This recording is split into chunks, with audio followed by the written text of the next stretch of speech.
Hello, good morning, good afternoon, good evening, everybody from all around the world. I'm very excited to be here with you. Thank you so much for that introduction, Stephen. Today's topic is actually pretty interesting, and it's about performance management. I am hoping to explore with you the topic of this performance management, the way that we were doing it before really stinks. A lot of people will tell you it's sort of the worst time of their year. Managers don't enjoy it. People don't enjoy it.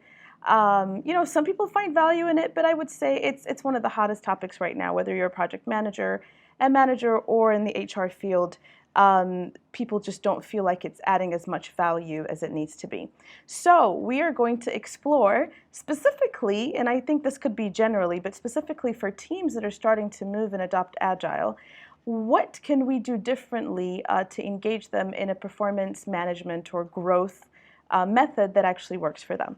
So let's get started. A little bit about me. I think many of you know me if you've been to any of my previous webinars, but here's a glimpse at who Sally is. So first of all, I'm going to tell you I'm a really busy mother. In addition to being an entrepreneur and a president of Agile Transformation, I have these beautiful, amazing kids. This is, I think I can click on this thing. There we go. Check that out. This is Noor. He is 5 years old. This is Yara. She is 10, and this is Sharif. He's my 6-year-old. They're all amazing. I have started Agile Transformation probably back in 2009, and we do a lot of different things, but mainly we have Agility Health Radar. It's our new Agile assessment and measurement tool. If you want to learn Agile, the fastest way to learn is to go to agilevideos.com, and then you can learn more about us on Agile Transformation. I come from a technical background. I was a software engineer for many years and an architect. And I fell in love with organizational transformation. How do we help companies, teams, and people do what they do better? I'm very much in love with a concept called servant leadership because I've been on my own journey of learning how to let go of command and control and actually creating empowered teams. So that's a little bit about me. So now let's talk about what are some of the drivers for change. Why do we need to change the way we've been doing performance management? Let's vision. I am going to ask you today to be bold. Really, I want you to think outside of the box. I'm going to kind of dare you to think about breaking some sacred cows that we've had for many, many years and consider maybe potentially a different approach for managing performance or even thinking about performance. We'll talk about what could it look like, and then we'll wrap up, and I'm going to ask you a couple of questions at the end to make sure you've learned something. So first thing we're going to do, if you've been in any of my webinars before, you know how this goes. I need you to engage with me right now and tell me, what are the top reasons performance management stinks, especially if you're an Agile team? Just talk to me. Go ahead on the chat. Send a couple thoughts. Why does it not work? Time consuming, lack of commitment, subjective, don't really know what we are doing. It should be about the team, not the individual. Goals don't always align with the methods. It's not actionable. It's very subjective. Agile equals change. It's not realistic. Difficult in measurement. Lack of consistency. Takes too much time. Bad KPIs. Very good. Individual versus group. Feedback is too late. Goals are too big. Aversion to change. It actually causes silos. People don't like it. Tracking the wrong data. Linking roles and responsibilities with measurable success. HR oversight. All right, that's good, guys. This is really good. So you guys get it. There is a problem. There is a problem to be solved. And we're going to explore sort of some of the root causes of this. So you've already mentioned some of these when you were just brainstorming, but let's talk about what are some of the drivers for disrupting performance management? Yes, I said it. Really disrupting the way that it works today. Some of the things that are happening is it happens once a year, and many people will tell you that if this is truly about growth and getting better, like once a year feedback is not that frequent. Feedback is not actionable, and many of you guys mentioned that. It's heavy and draining on managers. So I know when I look at somebody's face, one of our managers that's about to go into and lock themselves up for 2 to 3 weeks and just write their performance management, it's like their dreaded period. It's just a really pretty heavy toll. It's not focused on growth. It seems like it's almost like we're just checking something on the list that we need to get done. It's really hard to say that this is about growing people when it happens once a year. It feels like punishment and reward. It feels like, and especially when you're being forced to do stack ranking and rank people against each other and cut the lowest performers and only provide money and incentives to the highest, and it doesn't feel extremely healthy. That's some based on feedback that I've gotten. It's manager-driven feedback, not team-driven. So if we did it the traditional way, manager really gives feedback about you and how you're doing, which doesn't kind of make sense in the Agile world. You guys know why, right? I mean, what's changed in Agile? You don't really get your tasks from the manager anymore. You're working as a team. You've got a scrum master, you've got your daily stand-up meetings. Your team is the one that knows how you're doing and if you're doing well or not doing well. And so having the feedback only come from the manager is difficult, right? So the team really, through the whole Agile process, the product owner comes up with the vision of what they want to get done. The team comes up with the tasks and the deliverables. They prioritize it every day. It's no longer, I need to go back to my boss to tell me what to do every day. So that's why, we do need a little bit of more of what we call a 360 feedback mechanism. Growth equals raise or promotion. And so because it happens once a year, the measure, if you've grown or if you've not grown, is did I get a raise, did I get a promotion? It could in some cases promote more individualism because it's, again, not team focused. And it's not really aligned with team and value delivery. And what I'm saying there, and I know this might be interesting to think about, but I could actually see a few people on the team that keep getting raises while the project is still failing. Have you guys ever had that before? People get their raises, they get their promotions, but the actual projects or the deliverables are behind or not achieving their goals. So it's kind of interesting, right? Because it's not aligned to overall team value delivery or organizational goals. So let's talk about what does a high performance culture look like. This is a famous slide that I like sharing because everything that I talk about really goes back to this, is a high performance culture. We should have clarity. Clarity on who are we, how should we behave, what's important for us to focus on right now and why. We should have the ability to focus on getting things done all the way to done. That means our ability to combat those shining objects, all these new ideas that managers, executives, and everybody has. We have to be able to finish what we start. We need to get better at that as opposed to starting more. Execution, predictable execution means that can we all deliver value successfully in a very predictable and measurable way. And of course, the most important part is, are we healthy and happy doing it? Do we have a healthy culture? There's a great book on this topic of clarity called The Advantage by Patrick Lencioni, and it would be a good one for you to pick up. But this is sort of our overall goal.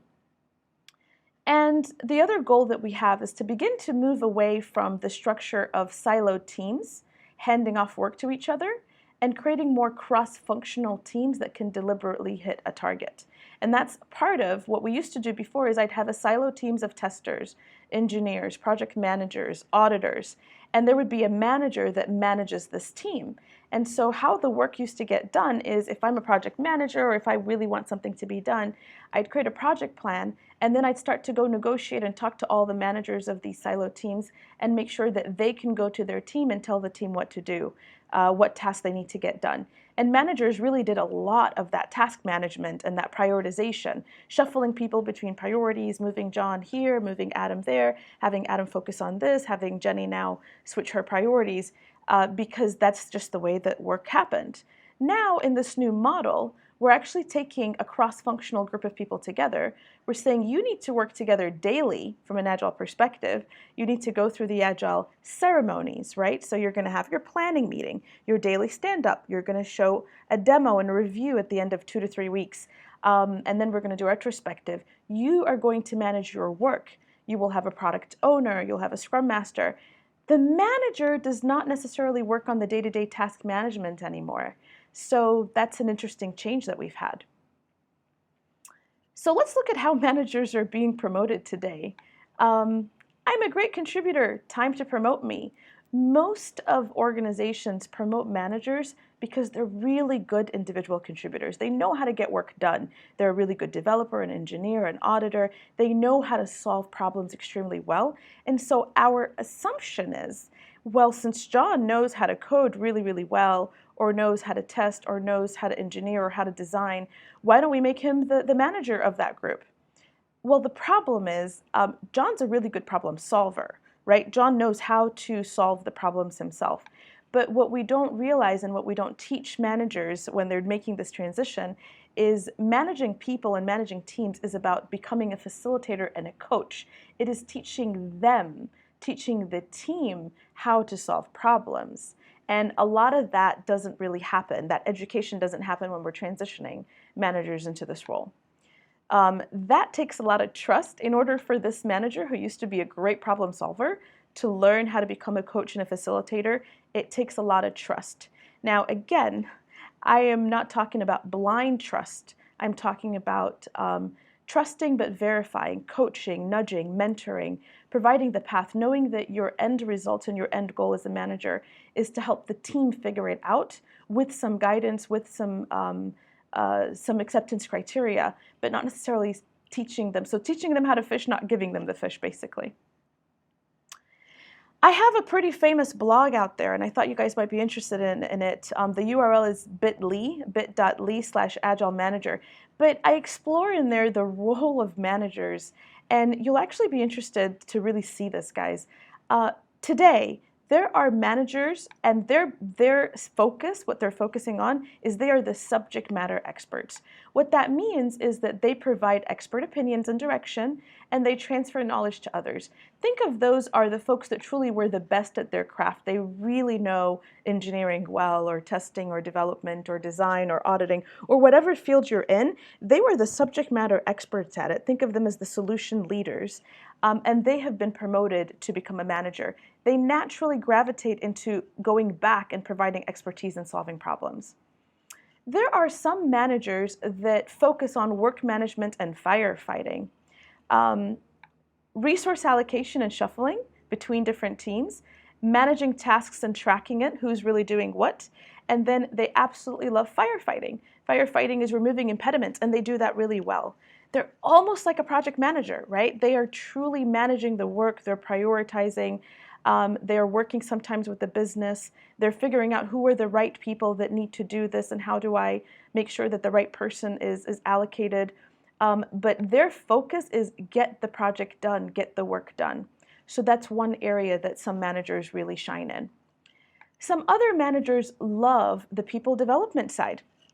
The people development side means they absolutely enjoy doing one-on-one coaching sessions. Now, I am not talking about one-on-one status updates. I'm not talking about, okay, how did your week go, John? Do you have any impediments? You need me to help you with anything? And you know what I'm talking about. I want you to visualize here. I'm such a busy manager. I'm probably on my computer and laptop working while I'm having this quick one-on-one meeting. Right? It's so sad, but it's reality because we're so busy and this is such a tactical meeting and it's, do you have problems? Do you need me to help you with anything?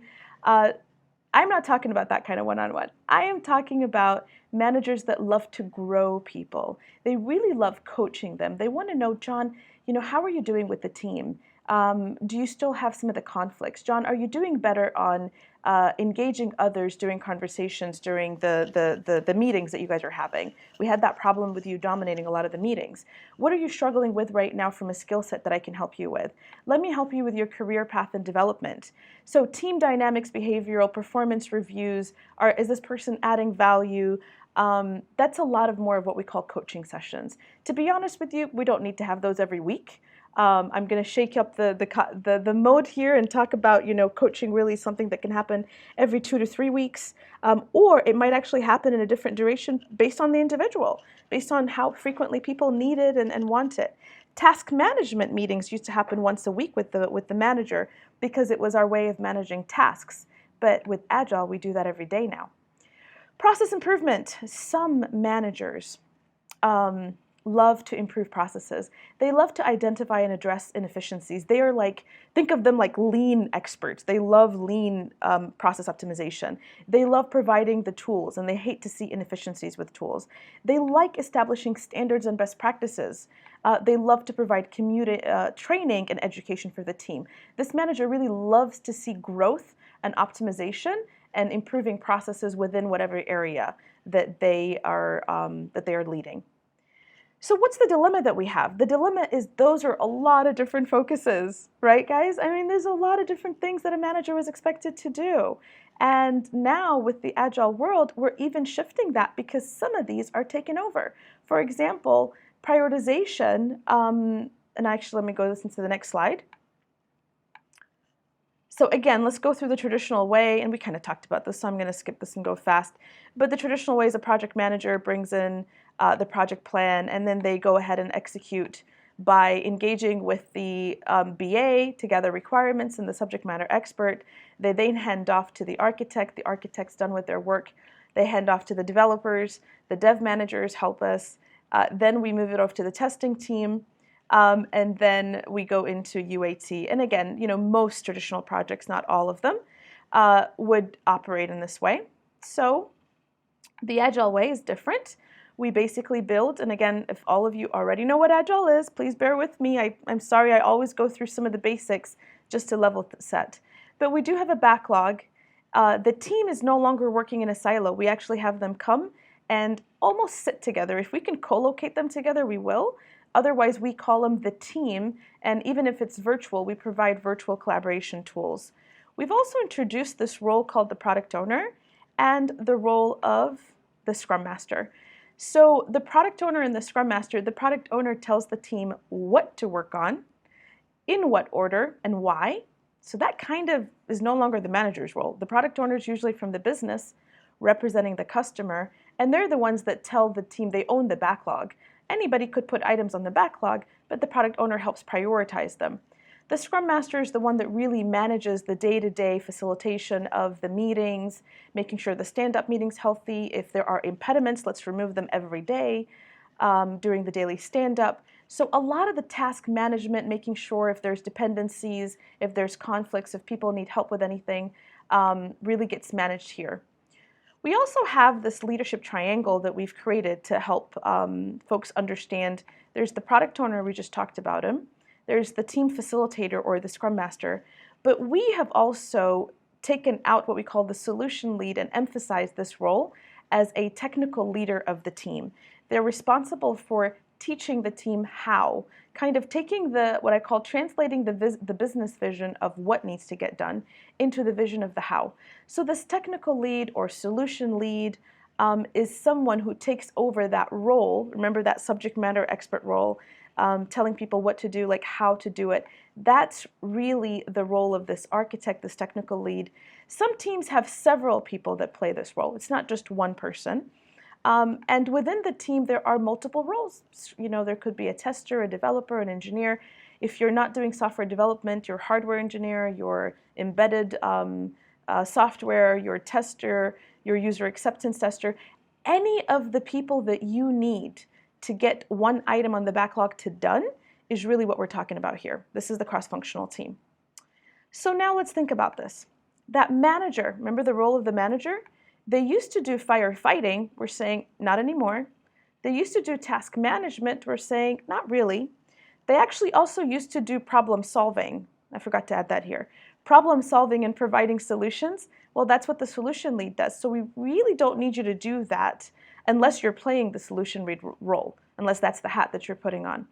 We really want managers from an Agile perspective to focus on people development, improving processes, and building strong communities of practice.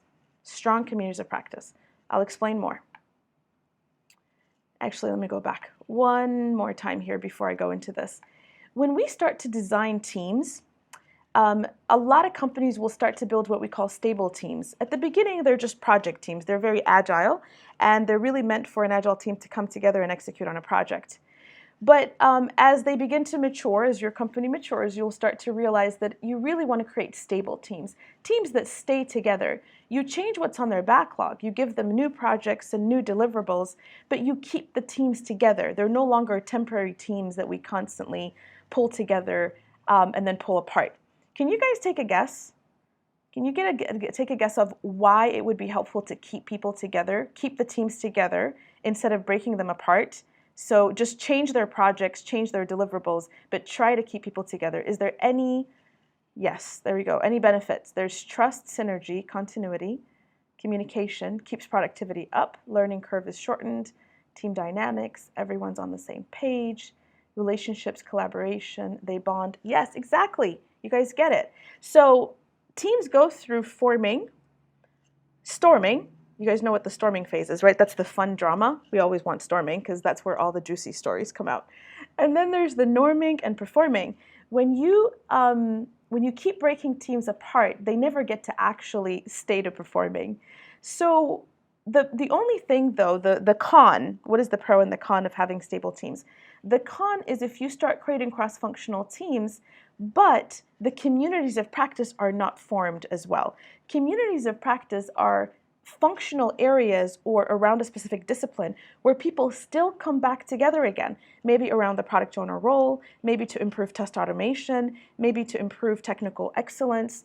We still need communities of practice. Maybe UX design, user experience design, is an area that we're all floundering in, and so we're going to build a community of practice. The reason I'm showing you this right now is I want you to know that you really need both. You need the cross-functional delivery teams, and those are extremely valuable, but you do need to build communities of practice where people will still go back as developers or testers or BAs or managers to come together and say, how are we going to improve standards and best practices within that community? Measuring team health. So if you've watched any of my previous videos around measuring team health, you'll remember that I've introduced the idea of a team health radar. The team health radar is how we assess the health of Agile teams. If this is too small, make sure that you go into full screen mode so that you can see it. But the health of an Agile team is really, do they have clarity? Does this team have clarity on their vision, their plans, their roles? Do they show us performance? Performance is measured in the confidence of their product owner, the team, and the stakeholder. Do they feel like we're moving in the right direction? But also from a measurement perspective, do we believe that we are improving predictability, time to market, value delivery, quality, and response to change? Those are the top 5 reasons why organizations move to Agile. The reason I'm showing you this radar is because look over here. A healthy team needs to have a healthy leadership team. And that is, remember the triangle? The team facilitator, the technical leader, the solution lead in the triangle, the product owner, which I just showed you, and here comes the manager. A lot of Agile teams think that by being Agile, I don't really have a specific role for the manager, but I will tell you, managers can make or break teams, and that's why we have pulled them here into, they are a core part of the leadership team, and we do need them to be actively involved, but help in the right ceremonies, right? They don't need to be in ceremonies that they're not needed, but the areas that we want them to focus on is becoming servant leaders, developing people, improving processes. Culture. So culture is the layer below the surface. Is this team doing well in terms of happiness, collaboration, trust and respect, creativity, and accountability? And then, of course, the most important is foundation. Are we burning out or do we work at a sustainable pace? Are we allowed to make decisions as a team? Are we self-organizing? Do we have the right technical excellence to be effective? Do we plan and estimate effectively? Do we have the right meetings? From a structure perspective, we kind of just talked about this. Are we the right size and skills? Are you letting us be stable? And do we have the right physical or virtual environment? Now, you can learn more about this if you go to Agility Health Radar, but the reason I wanted to show you this is to focus on this area over here. Part of developing healthy teams is having a healthy leadership team, and that is really the role of the manager really changes within this. As we go into leadership, this is just a blowout from that radar of the various things that we need from leaders. And I think we just talked about for a manager, process improvement, people development, and becoming more of a servant leader.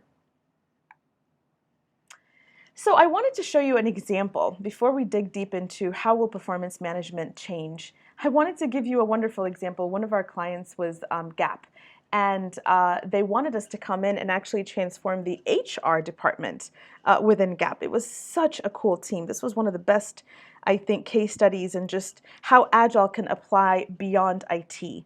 The reason I wanted to show you their website is because they were so awesome that they documented their entire case study, week by week, everything that they were doing in agileHRsolutions.com. So if your Agile department says, well, I don't know if this applies to us, make sure you send them here.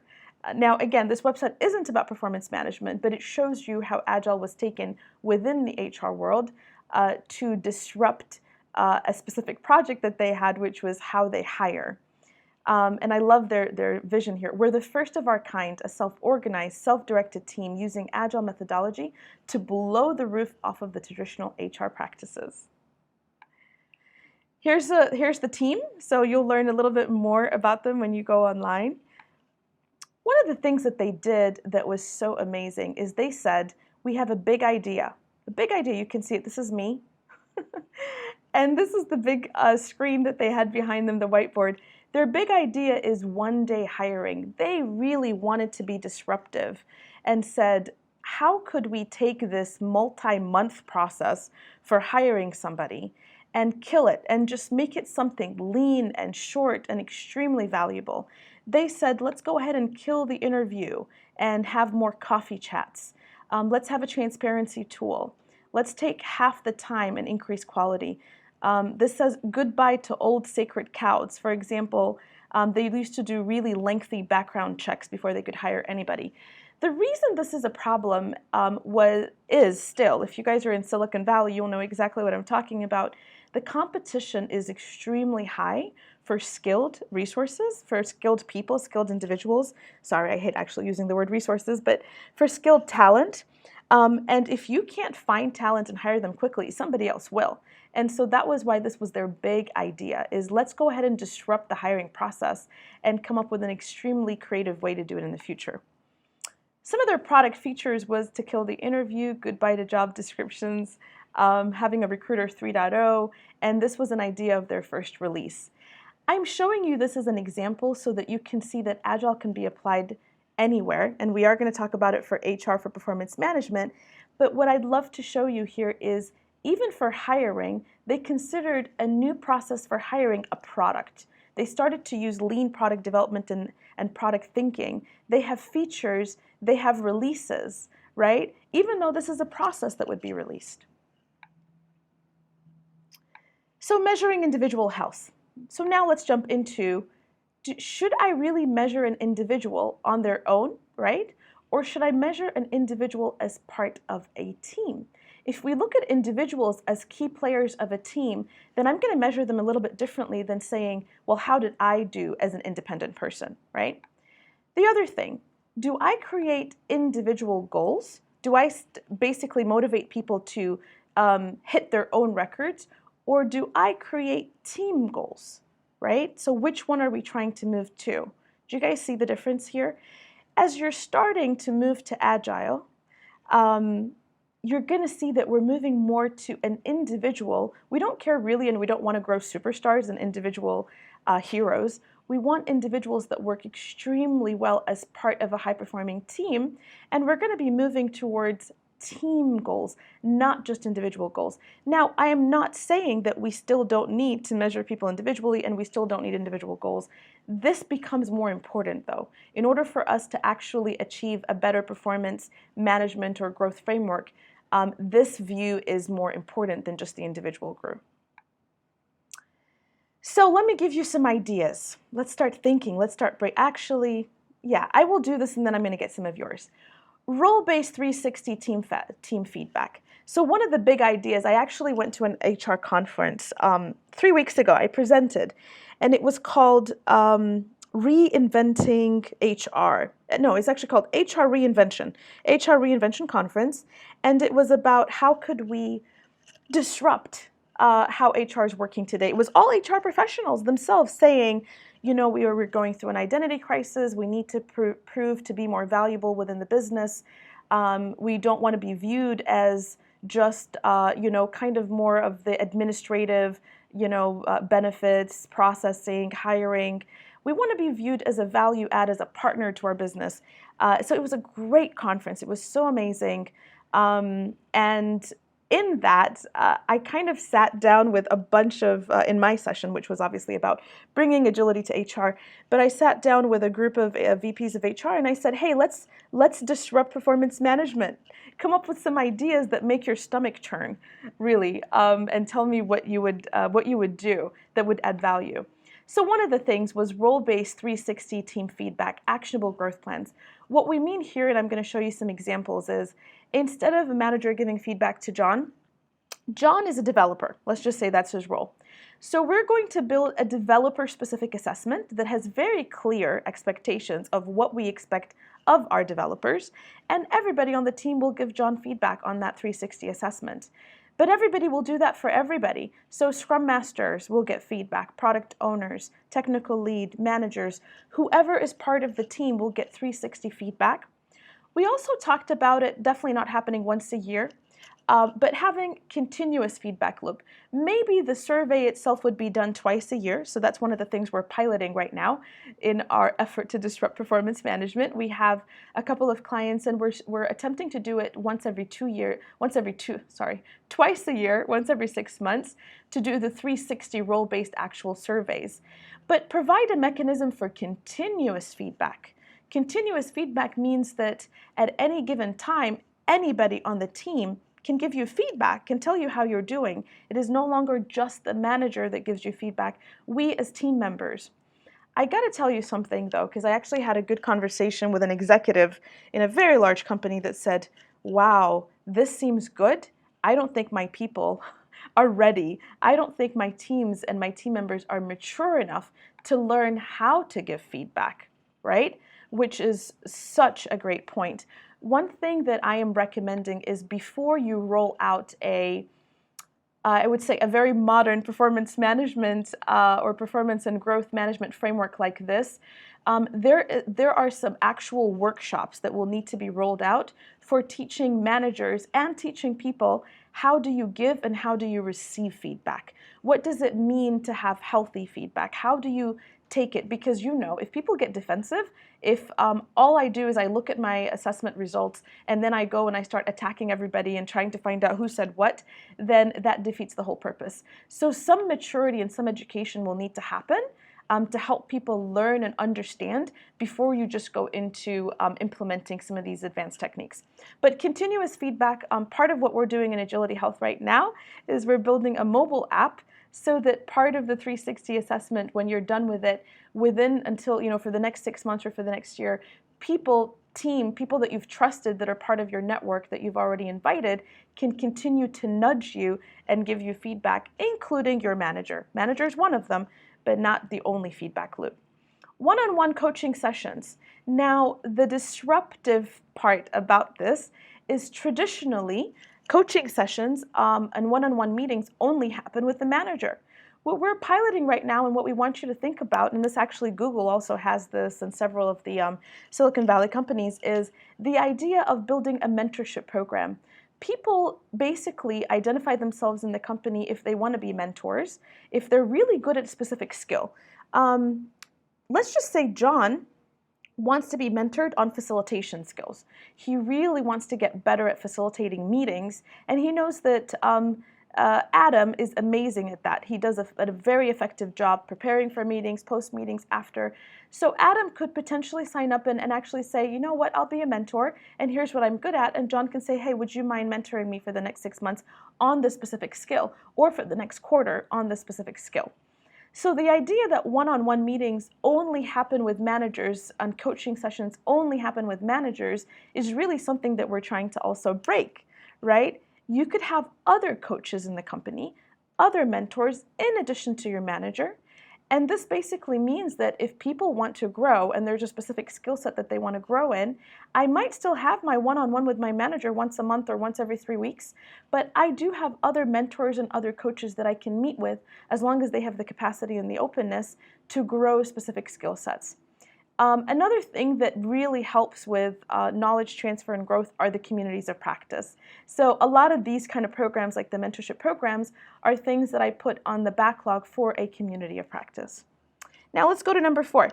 Set individual goals and team goals. So someone had asked me and said, should we only go to team goals? Should we get rid of individual goals? I don't think so. I think people still should have a goal of increasing specific skills or acquiring new skills. If someone wants to get certified and get a new certification because they really want to get better at something, then they can do that. If someone really wants an individual challenge project to grow within, I think those all still make sense. Maybe someone doesn't do really well in meetings with other people, and that's an individual goal that they want to become more collaborative and better facilitator and better participant. But I do believe that the most important goals you can have are also team goals. Those are missing today. I don't think we really teach teams how to have actionable goals and then build an earned reward system. The earned reward system, and I think I have a slide on it coming up, basically says that if I as an individual prove that I can meet my goals and I can be healthy, and if my team also meets their current goals, then maybe there are multiple levels of rewards. Maybe if my team meets their goals and I have earned my individual goals, then I can also participate in any team rewards that exist. And when I say rewards, I am not just talking about monetary. I'm not just thinking about money. I am thinking about anything that you can do to motivate a team. If you're sitting there wondering, well, I wonder what those things would be, the best way is to ask the teams. Ask them, team, let's come up with some goals that really help us meet some business objectives. And if we meet these goals, what would be some rewards? Let's brainstorm things that we could do together as a team that would make us feel like our hard work was worth it. It could be a team outing. It could be half days off. It could be some gift cards. We actually do a mix within our own company. We have team rewards, and we have a mix. We like to mix them all together and have people kind of almost do a drawing and see what everybody won. So that's a really great way of exciting teams. But the idea here is if I as an individual did not meet my individual goals, maybe I don't get to earn the team goals. If you feel like that's too harsh, then no problem. You can give the team rewards to everybody.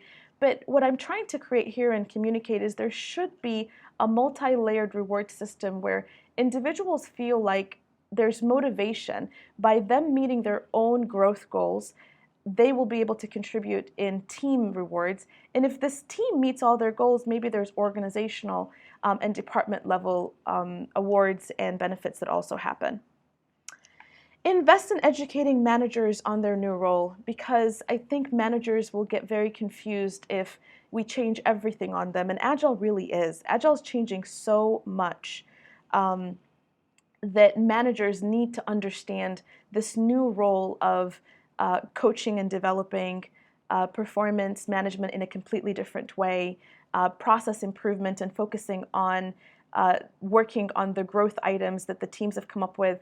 One of the roles that we have for managers, which is really helpful right now, is after a team does, let's go back to that radar.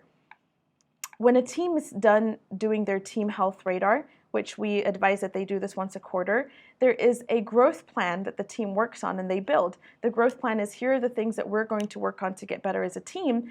But one of the things we have them identify is, what are the things that are blocking you beyond your control? And that is what we give to the manager. So we basically say this backlog, this organizational growth backlog, is something that we want managers now to focus on, and it's coming directly from the teams. It's where they say that they want help. All right, so I've given you guys some ideas here. Give me some feedback and tell me, what else would you do to disrupt performance management? This is your crazy brainstorming, so I'm going to be quiet for a second here. Go ahead and go crazy. What would you do differently to disrupt performance management in addition to what I just shared?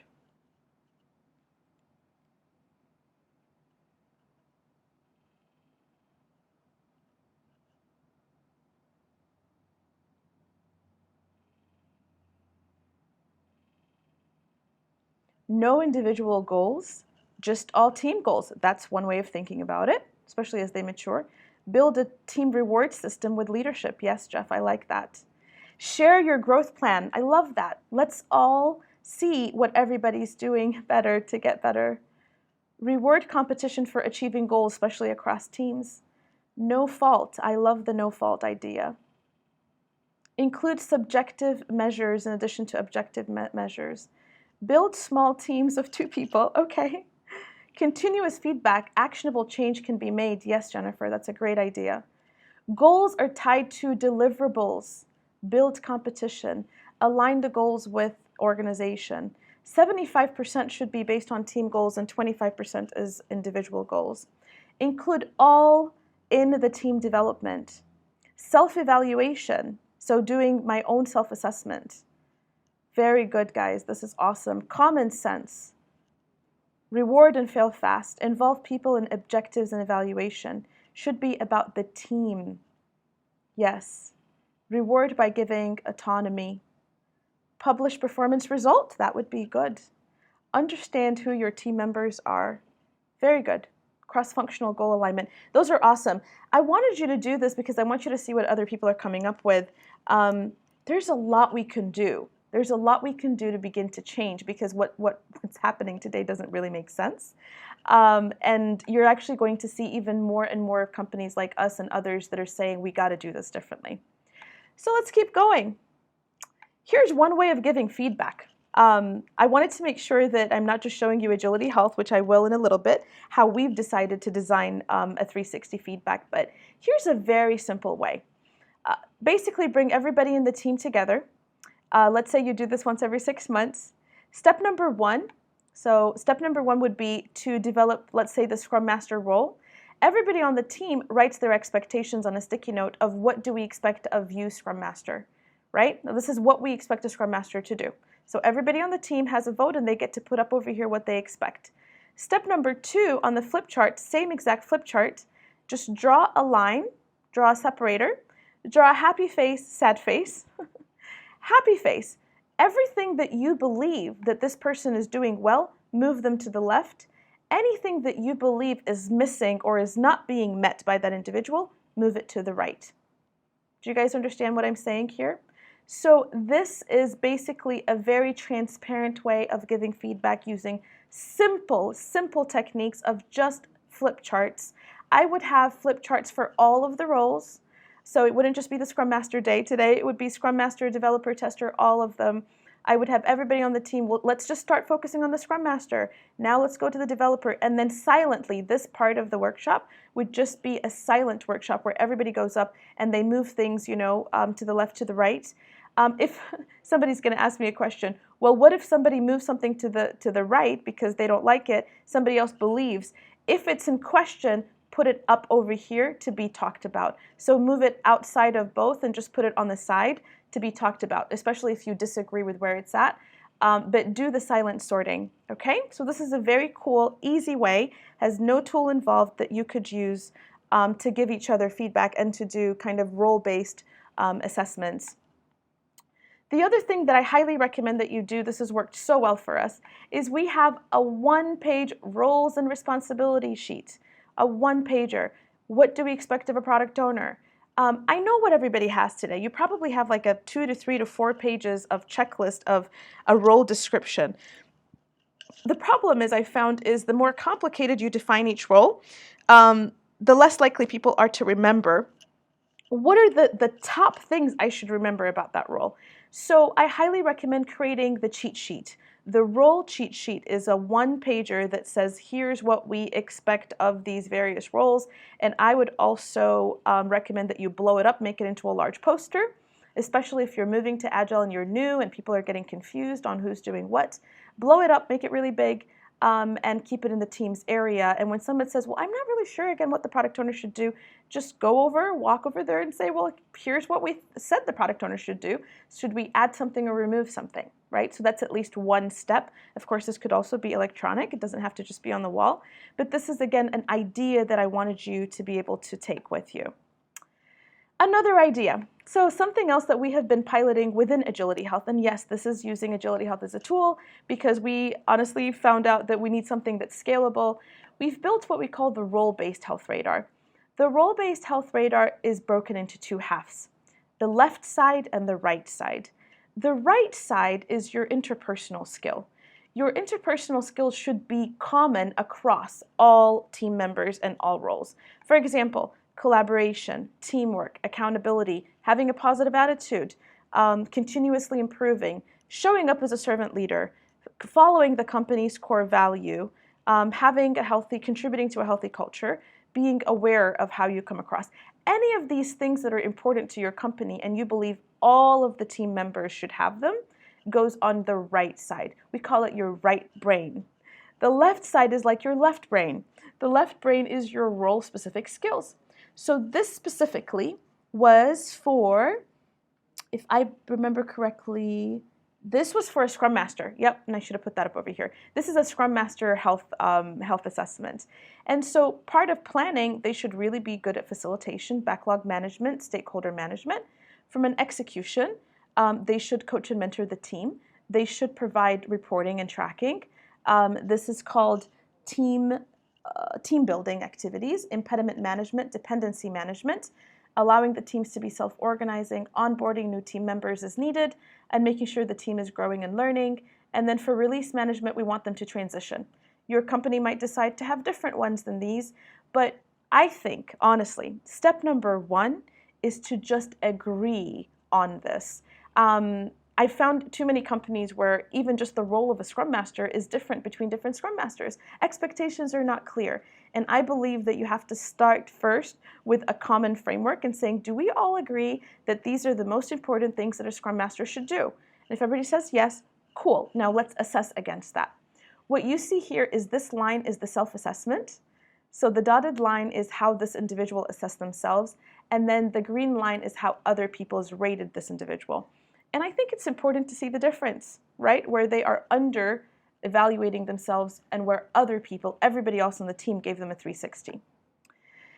Obviously, in Agility Health, we like to see the dotted view. This is what I call the detailed view. The detailed view tells you, and honestly, I think this is the most valuable. I don't care about the average, honestly. The average of where everybody rated is interesting. What is more interesting is where did everybody vote? Because what if, for transition, there's 2 or 3 people that rated you extremely low, but maybe other people rated you high. You have 2 people here that don't think highly of your ability to do release management and transition. That's an interesting concept. That's something that you should probably go dig into. The other thing that we think is valuable is as you're looking at a radar like this, you want to see what did my team members say and what did people outside of my team say? Or what did my manager or management, people that are coaching me, say versus, so basically kind of segregate the responses by team versus external. Or what did my customers say? How do my customers view me versus my peers and my colleagues? That's also been extremely helpful. I wanted to show you this one because this is a real example. This is an actual developer health radar. This is a real developer that got feedback. Did you guys notice anything here? Just take a second to analyze this. Again, the dotted line is how they rated themselves. The other colored line is how everybody else rated them. The dotted line over here sits at the highest rank, which is a 10, or like think of this as the 100 line. So what do you see here?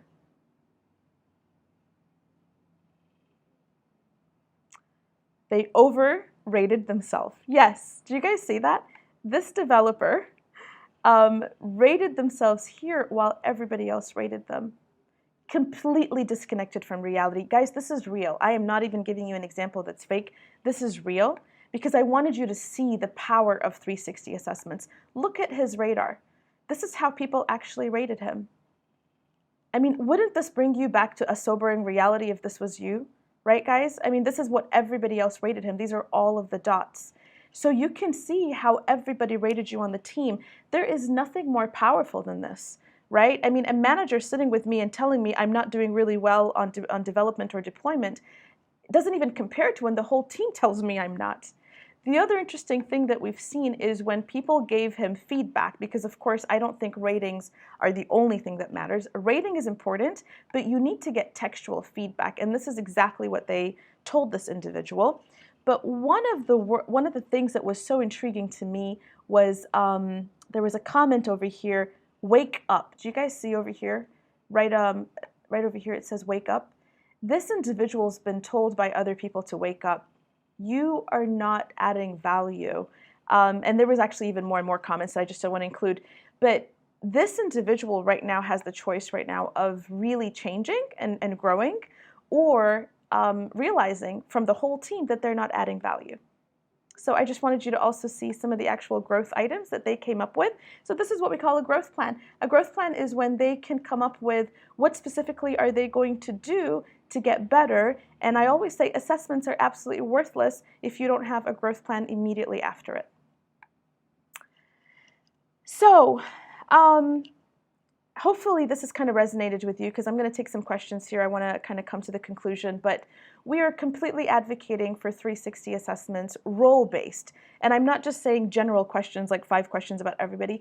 I really think for it to be actionable, it does need to be role-based. And I do believe, again, in the 2 half circles that I mentioned to you, which is there are some things that should be across everybody, which is the right brain side. Because I want my developers to see if they're an amazing developer on the left side and they're adding extreme value there, but everybody hates working with them because they're so intimidating on the right side, then I want that to be extremely clear in their radar. When you are coaching, so if you're a manager and you're coaching, this is what we call sort of a triangle of success coaching, which is when you're sitting with that person, coach them on their skills and knowledge. This is an area that you can help them get better at. Coach them on the results. Are they actually achieving results, or are they just busy doing work? And then coaching on the relationships. Are they really building cross-functional relationships within the team, outside of the team, within the organization? These are all topics that allow you to help and coach the individual. Job descriptions in the future should align with organizational vision and goals. They should attract people that fit the right culture. Don't just fill your job descriptions with everything on the left side. Right, guys? The left side is all my role specific. Make sure that some of the things on the right side, the culture, the norms, how people should behave, are extremely important parts of the job description. Emphasize role flexibility, because the old school, I only do one role and I'm not going to get out of my role to learn anything else, just doesn't happen anymore. Agile, we expect generalizing specialists. We expect people to learn things around their role. Collaboratively designed by management and the teams that's closest to the role. I don't believe that managers should go out there and build these on their own in the silo. When we created these role health assessments that I just showed you, we took the initial stab at it, right? Because we don't want to start from scratch. But then we took it to the community of practice, whether it's the Scrum Master, Product Owner, or select a few individuals from that role and their managers and say, what makes sense? What would you like to add? What would you like to remove? Remember, though, that you don't want to have 100 different things that you're going to measure. One of our success criteria has been that for any assessment, it should take somebody less than 10 minutes to finish a 360 for somebody else. That's why you can't have 100 questions. So we've come up with about 30 to 35 questions, even less than that if possible, so that it takes me less than 10 minutes or so. And if I'm going to do that once every 6 months, it's going to take me maybe an hour or maybe an hour and a half to give feedback to everybody on my team. Okay, we talked about a lot of these.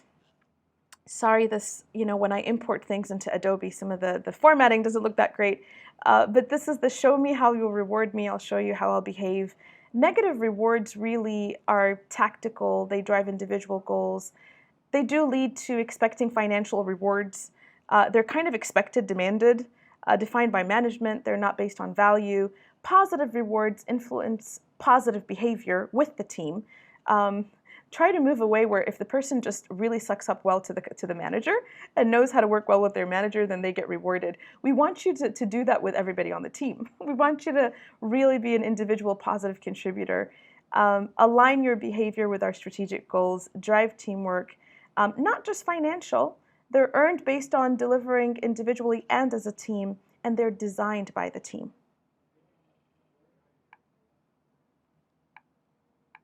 The multi-reward, I mentioned this to you earlier, but this is the idea that if I meet my goals, then maybe I can earn. Once I meet my individual goals, then I can earn team rewards. And team level could be the goals that you set here related to customer satisfaction. Maybe there's specific value delivery that the team wants to accomplish. Maybe there's quality, process improvement, a specific deliverable happening. All of these could be team level goals.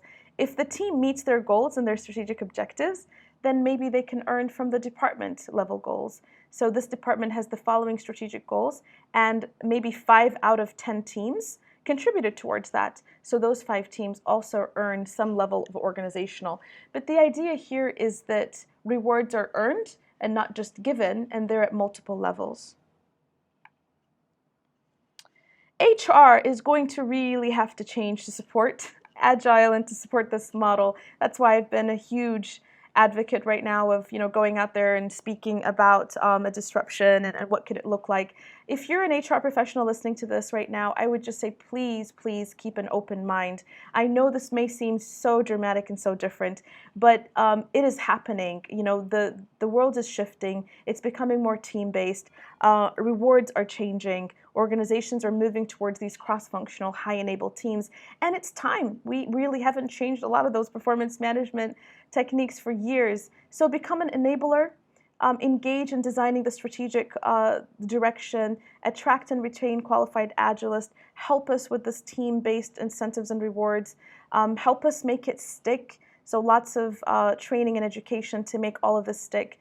We have a whole bunch of training just for HR folks to help them with this, because this is a huge shift that really has to happen. All right, my friends, this comes to the conclusion of this webinar. I so hope that you've had a great time and you've learned something that's disruptive. If you want to learn Agile, go to agilevideos.com. I've created a Transform 14 promo code. You'll get 14 days free access to all of the videos that are in the library.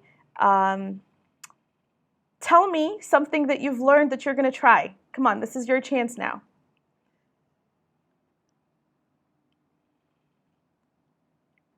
Tell me one thing you think you're going to take for sure. Thank you guys for the feedback. I'm so glad that you enjoy this. And also, before you leave, I saw so many of you ask where you can download this from. You can download it from the link that I think Stephen mentioned, because I've uploaded it. But there's a lot more other seminars like this. If you go to bit.ly/Agility Health Seminar, you can also download them from there. So questions. Let's read some of the questions that are out there. Can we trust the team to not review based on their personal relationships? Okay, that's a good question. Not everybody on the team is going to be objective, right? So yes, maybe some people will say, I don't like John, so I'm going to give him a really bad rating.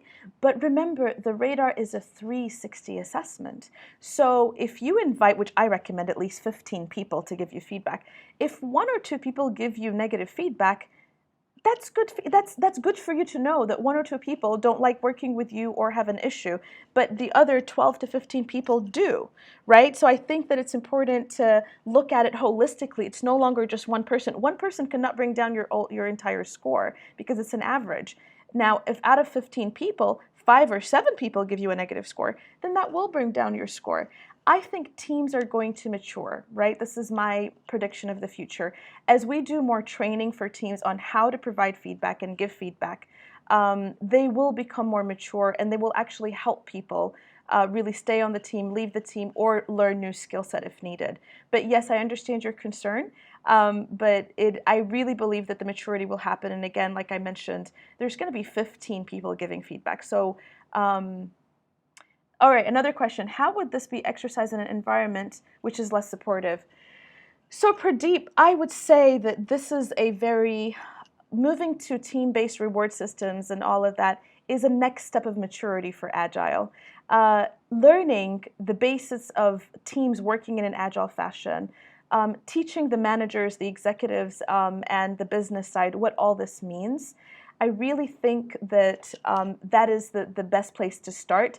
I wouldn't immediately jump into a strong command and control culture that doesn't even have the basics of Agile going on and have them start implementing team-based 360 role-based feedback. Like I mentioned, before we even roll out a program like this with an organization, there's an actual team cultural transformation workshops that we do to make sure that people understand what it means to be a team, what it means to work as a team, and how to give feedback and receive feedback from a team.